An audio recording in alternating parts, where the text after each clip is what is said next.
குறள் 8. அறவாழி அந்தணன் தாழ் சேர்ந்தார் கல்லால் பிறவாழி நீந்தல் அரிது.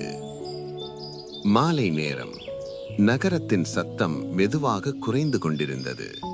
மழை பெய்து முடிந்ததால் சாலைகள் ஒளிர்ந்து கொண்டிருந்தன.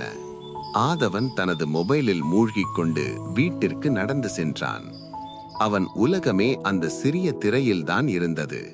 விளையாட்டுகள், வீடியோக்கள், சமூக வலைதளங்கள். அந்த நாள் அவன் மனம் அமைதியாக இல்லை. ஏதோ ஒரு வெற்றிடம் இருந்தது.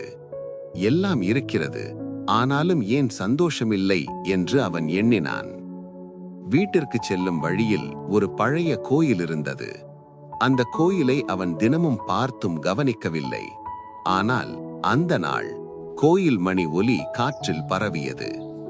அவன் கால்கள் தானாகவே நின்றுவிட்டன. அவன் மெதுவாக உள்ளே சென்றான். அமைதி, காற்றின் சத்தம் மட்டும். மொபைல் திரையை அணைத்தான். பல நாள்களுக்கு பிறகு அவன் கண்கள் மேலே பார்த்தன. அந்த அமைதியில் அவன் மனம் மெதுவாக அமைதியானது. அவன் உள்ளத்தில் ஒரு எண்ணம் தோன்றியது. நான் எப்போதும் வெளியுலகத்தை பார்த்தேன், ஒருமுறை கூட உள்ளத்தை பார்த்ததில்லை. அவன் கண்களை மூடி நின்றான். சில நொடிகள், ஆனால் அவனுக்கு அது நீண்ட நேரமாக உணர்ந்தது. அவன் வெளியே வந்தபோது நகரம் அதே போல இருந்தது. ஆனால் அவன் மனம் மாறிவிட்டது. அவன் புரிந்து கொண்டான், வாழ்க்கையின் சத்தத்தில் அல்ல, அமைதியில்தான் உண்மையான வழி இருக்கிறது.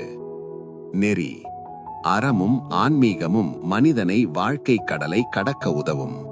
உள்ளத்தின் அமைதியே உண்மையான வழிகாட்டி.